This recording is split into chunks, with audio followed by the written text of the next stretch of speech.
Hi and welcome to pack 8, another build of the R2D, keeps going to say, the 3D print eye box. This, as I said, pack 8, so another 4 to go after this. So slowly getting there. So you get the block you started last time, and next to the heater bits you put in there, there's another small hole there.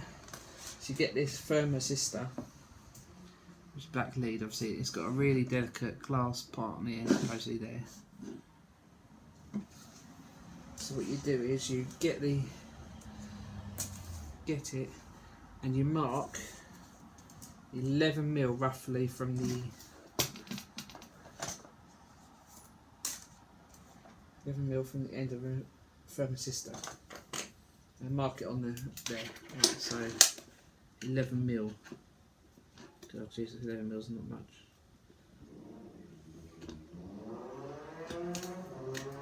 So if you're not sure what mils are, they are centimeters. So 1.1 meters, centimeters. That's what it is. So not accurate, but yeah. To be accurate as you can, probably best, I find, with this build. Marking that pen, is it?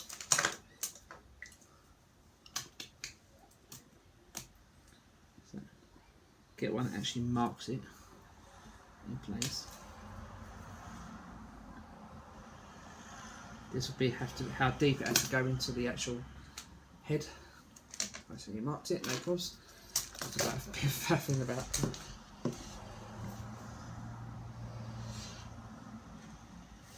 From the bottom left and half is this stone.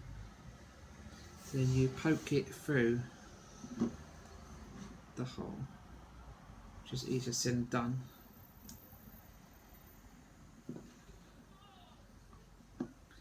To about the mark you marked it on there.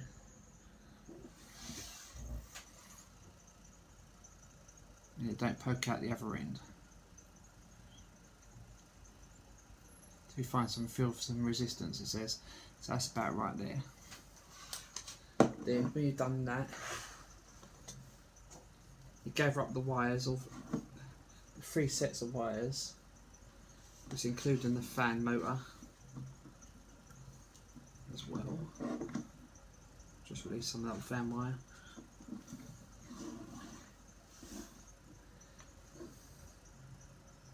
And you sort of gather it up nicely, not so that it's too sharp, or just nice little neat area. You get the twisty wire tidy.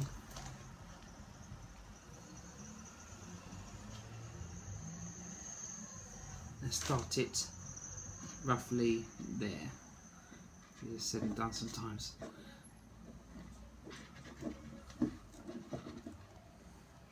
Probably start it a bit further up and then work it way back, probably.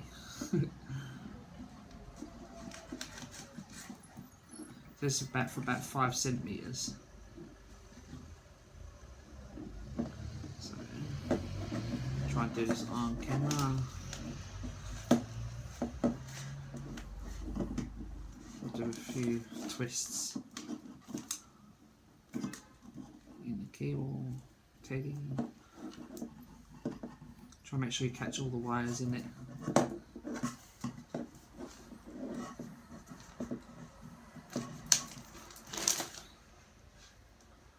Don't worry about the rest of it for the moment, we'll sort that out later.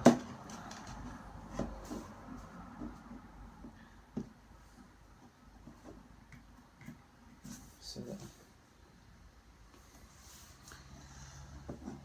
it looks something like that. Something like that anyway. Then you get with a cable clamp, and you put it over the wires you just trapped. Like so. And you get the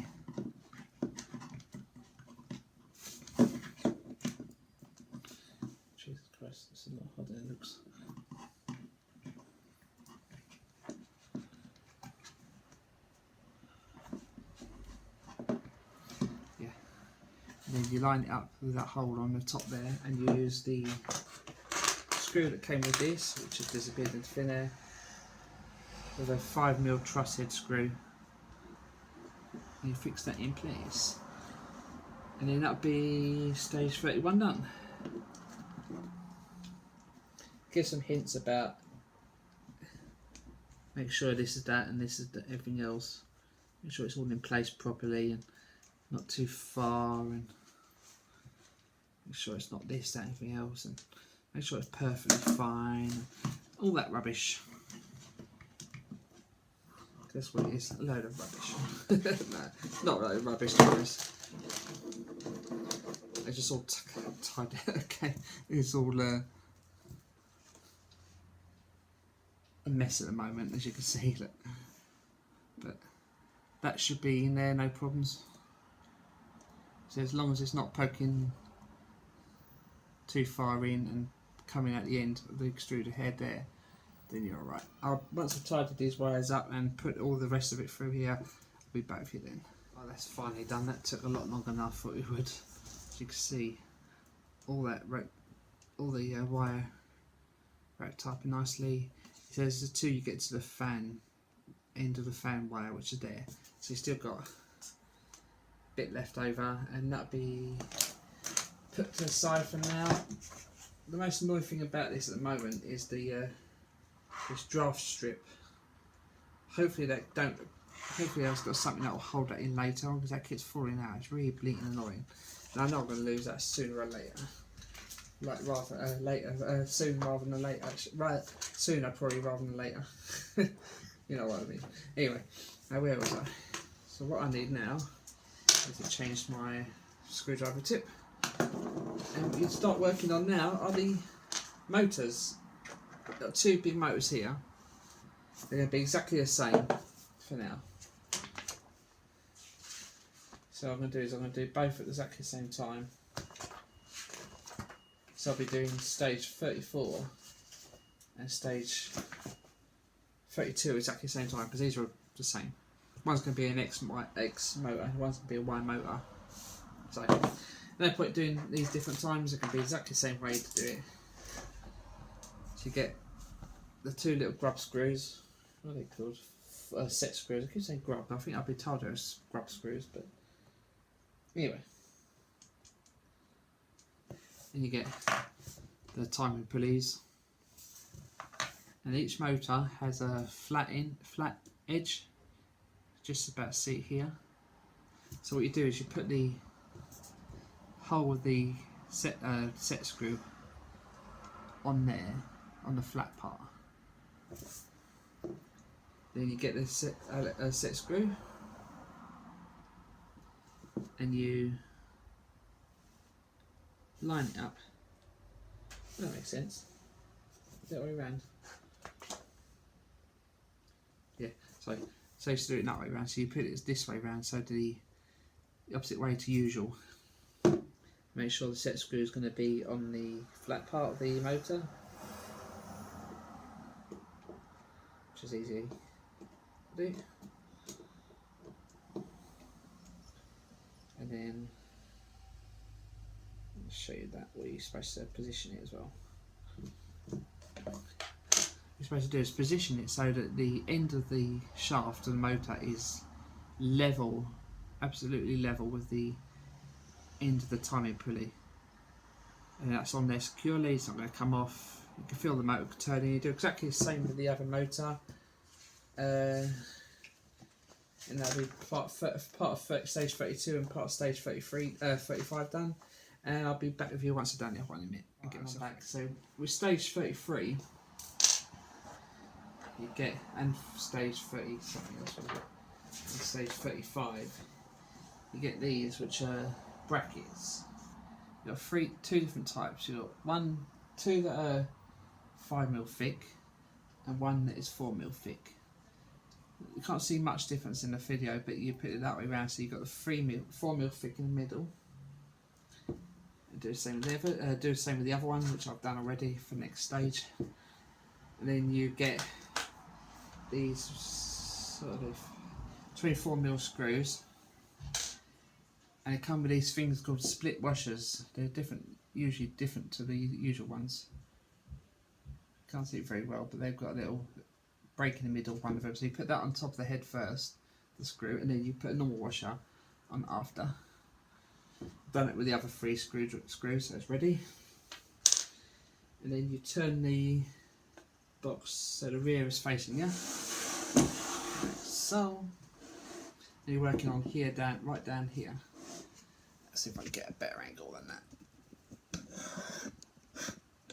Yeah, that'll be perfect there. You can actually see what I'm working on properly. Yes, I'm working on down here. So you get the brackets, and you put one of the screws in the bottom left corner, like bottom right corner in my case actually, and then you put it in the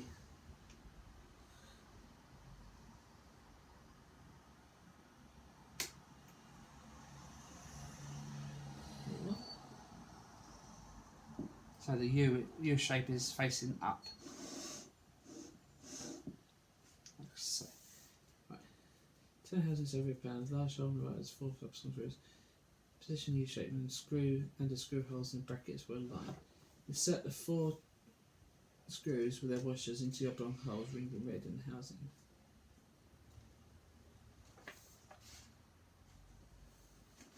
Okay, right. Yeah, so put all 4 screws in the holes, it says, which seems a bit odd to be honest, but I'll do what it says and then see what happens from there.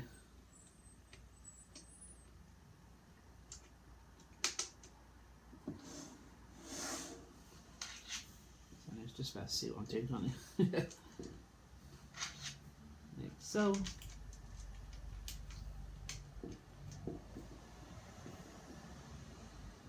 Then hold one of the motors you just put together.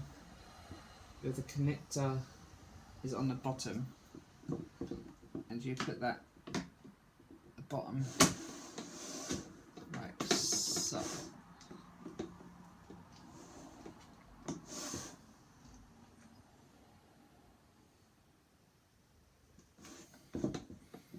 Right. Then you turn the page. God's sake. Hold the bracket assembly and the truss screws in position. Tighten them with fingers so they're done up enough to hold the motor. Right, so place that back in with the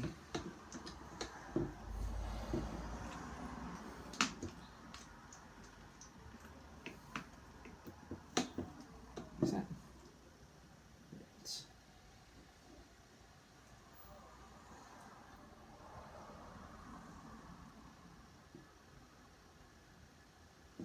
Okay.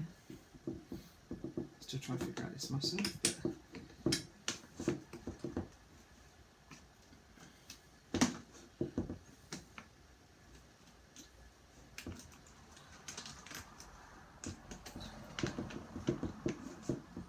this makes no sense. I'll be back with you in a bit once I figure this out. That was a lot harder than I thought it would be. What you're supposed to do is move this down more. That's not what you're supposed to do, but yeah. So that the U-shaped bracket is on the inside. It didn't say that, but I had to faff about that to get that right. So U-shape is on the inside. You put the screws in from the outside, and the motor lines up like that. So then what you're supposed to do then is push down onto the motor as hard as you can, and then do them up bit by bit, the screws, making sure the motor's in the right position still. Do them up corner to corner is probably best. That's how I find things. It says in this picture as well that if there is gap between the head and this and the heads of the screws and the motor housing, put another washer in. There was 4 spares for this issue, so tighten them up. I think that's alright, these screws. Then it says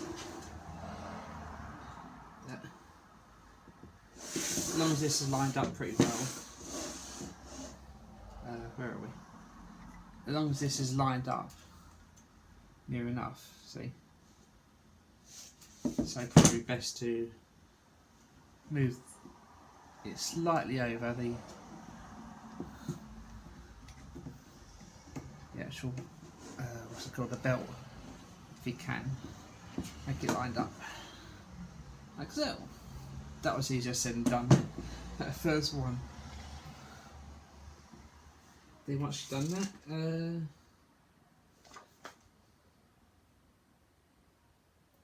then it says check the motor is moving well. So if you, yeah, let's do it so you can see it there. So if I push the X, the Y, Z all along, you'll see the motor is turning. It's turning quite smoothly, which is quite nice. So that's a good sign. It says in the magazine. As long as it's doing that, then you're good. And then what you do is again with stage 34, you get this done, the motor, which we've done already. So we'll skip 34 now to 35. It's almost a repeat of what we did with this motor here, but obviously you do it on the opposite side. So you do it on the right hand side, is that? Yeah, the right hand side of the housing.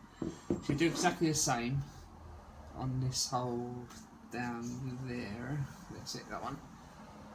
And make sure you put the U-shaped things the right way up and on the inside, and then screw from the inside, outside. And then I'll be back with you because that'll be the last part of this pack 8. And I'll show you the result of that in a minute. So anyway, back done. It don't look like much today, but I've done quite a bit. I've got the two of the motor, the X and Y motors fitted in. Sides there. They're all lined up. The motors turn when I push these rods back and forth. So that's good. If they turn when I do that, obviously the motor turning doing that will make them do that as well, in theory. Next pack, the heater head we've been doing will be connected, and something just went flying. I don't know what the hell that was. So I'm just gotta check that in a minute. This will be fitted to these two poles, and that'll be good because then we know what it looks like. I'll put this in here to protect this for now. Find out what went flying. Hit the like button, the subscribe button, share with friends. See you. I don't know if I'll be doing one tomorrow. It depends how busy I'm at work. Back to work tomorrow. A lot to do next lot, so keep your eye out for next lot. See you soon. Bye.